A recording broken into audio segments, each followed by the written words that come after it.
Pai do Senhor Jesus Cristo, meus irmãos, estou aqui hoje para gravar mais um vídeo para vocês falando sobre a palavra do Senhor. E bom, Deus colocou uma palavra no meu coração hoje que se localiza no capítulo 25 e do seu capítulo 31 de Mateus. Bom, eu não vou ler tudo aqui e somente vou ler a história aqui que conta do livro de Mateus. Aqui é quando Jesus ele fala aqui, como fala o título do fim do capítulo, o fim do sermão profético, a vida eterna e o castigo eterno. Aqui Jesus ele diz que quando ele vir na sua glória com seus santos anjos e se assentar no trono, quando for julgar as nações, ele vai separar os bons e os ruins. Ou seja, ele vai separar os bons à sua direita e os ruins à sua esquerda. Porque como fala ali a palavra aqui, como o pastor separa os bodes das ovelhas. E bom, Jesus ele faz uma lista de coisas que essas pessoas fizeram a ele, que no caso os justos, que no caso ele fala: quando eu estive nu, vocês me vestiram; quando eu estive com fome, vocês me alimentaram; quando eu estive com sede, vocês me deram de beber. Ou seja, ali ele fala quando aquelas pessoas, no caso os justos, ajudaram a um dos irmãos de Jesus. Quem são os irmãos de Jesus? Porque a gente só olha Jesus como se Jesus fosse apenas uma visão limitada de Jesus, que Jesus é somente Deus e é isso, que ele morreu na cruz e todo mundo sabe dessa mensagem. Mas vocês também têm que observar que se a gente é filho de Deus, se Jesus ele é filho de Deus, ok, e nós ganhamos o poder de se tornar filho de Deus, conforme 1 João fala, então quer dizer que somos irmãos de Jesus, como ele mesmo diz: quando fizestes uma coisa dessa a um dos meus irmãos, ou seja, nós somos irmãos de Jesus. Jesus é como se fosse o nosso irmão mais velho, porque ele é o nosso irmão mais velho. Ou seja, é o irmão mais velho que cuida, que está sempre lá cuidando da gente. Ou seja, Jesus ele não é só nosso Senhor, nosso Salvador, ele é nosso irmão também. E se você é irmão de Jesus, se você é discípulo mesmo de Jesus, seu próprio irmão mais velho, no caso que fomos adotados por Deus, então você não precisa temer o inferno, porque aqui como ele mesmo diz, o próprio Jesus: porque quando eu estive com sede, vocês me deram de beber; porque quando eu estive com fome, vocês me deram de comer; quando eu estava na prisão, me visitaram; quando eu era estrangeiro, me deram de vestir; não me deram de vestir, falei errado. Quando aqui como fala, quando fui estrangeiro, quando tive aqui no caso que ele fala: estava nu e vestistes-me; adoeci e visitastes-me; estive na prisão e fostes ver-me; era estrangeiro e hospedastes-me. Ou seja, Jesus ele fala isso para confortar os fiéis, os justos que estavam lá com ele. Claro que os justos não eram perfeitos, mas que perseveraram, que ajudaram as pessoas, que focaram sempre em buscar Jesus.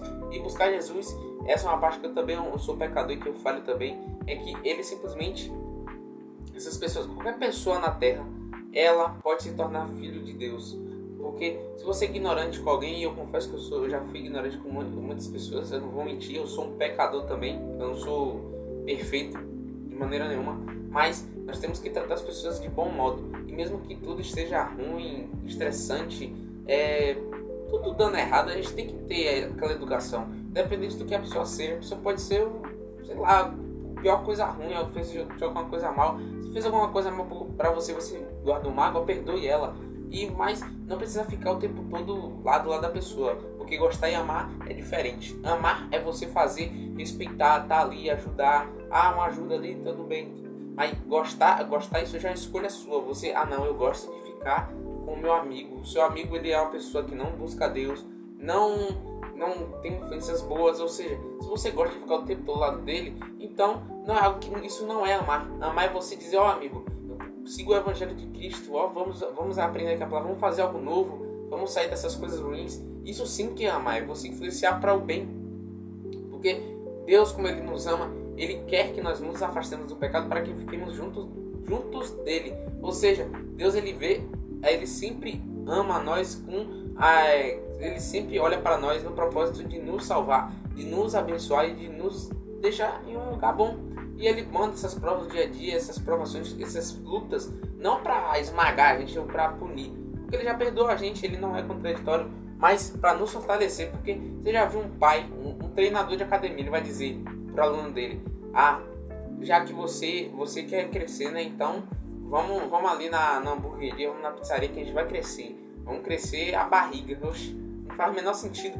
Deus, ele é como treinador de educação física, um treinador de academia. Bora, carregando peso, doendo, doendo mesmo, a pessoa tá quase lá morrendo, mas não, tá continuando, tem que continuar, porque se não continuar, a pessoa não vai evoluir. Um músculo não cresce pegando comida para comer, ou seja, na preguiça. O músculo só vai crescer quando você força ele, ou seja, o músculo da nossa fé, ou seja, nosso músculo, que é a fé, ela só é exercitada quando a gente passa por provações. Ali é o peso que você carrega todo dia. A provação, luta, tempestade, tudo isso é como se fosse um peso que você carrega todo dia, que está carregando ali. Mas não um peso que é para te esmagar, um peso para você conseguir carregar e ficar mais forte ainda. Porque Deus, ele colocou, Jesus, ele mesmo colocou, ele disse que o jugo dele é suave, o fardo dele é leve. Então carregue o jugo suave dele, o fardo dele leve. Como é que eu faço isso? Entrega tudo para ele e siga o seu dia na sua rotina normal, que você vai ver que o seu dia será muito, muito mais em paz do que você estava pensando. E também sobre uma coisa que vem, assim, uma dúvida que eu também tinha e que eu acabei de tirar, é que simplesmente a paz de Deus, ela é sim uma paz que preenche o seu coração e te deixa em paz, mas não significa que essa paz ela vai ser, não, a paz vai fazer com que eu não sinta mais medo, não, ela não anula os sentimentos, ela simplesmente, ela fica ali quando você simplesmente não quer, não é que você não queira, mas quando você percebe que Deus sempre está com você, é uma questão de saber e não de sentir, ou seja, alguma hora vai vir alguma coisa que vai te deixar assustado, com medo, ansioso, mas você não foque nessas emoções, nesses sentimentos. Foque simplesmente em Deus. Quando você para aí e pensa, essa sociedade vai passar, então tá tudo bem, a paz vai voltar. Você simplesmente para de ficar se preocupando com as coisas do dia a dia e começa a focar nas coisas boas de Deus, na paz, no amor e em tudo. Continuando na palavra que eu estou falando, aqui que Jesus ele fala ele falou, quando eu estive nu, me vestir-me, ou seja, todas as vezes que você ajuda uma pessoa com amor mesmo, ou do propósito mesmo, só de ajudar aquela pessoa, você está fazendo isso para Jesus.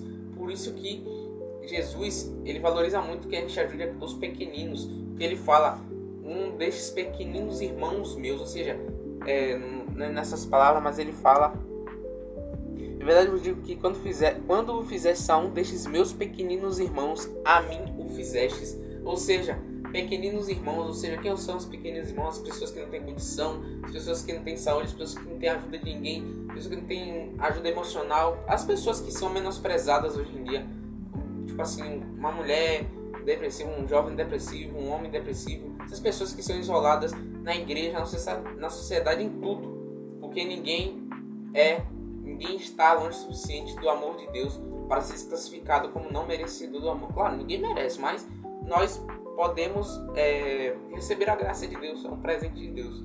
E bom, como é que eu faço para ter a certeza de que eu sou salvo? Bom, para você ser salvo, você não precisa, vou ler a Bíblia, vou ver os pontos que eu tenho que fazer para eu ser salvo, vai ser de acordo com minhas obras, de maneira nenhuma.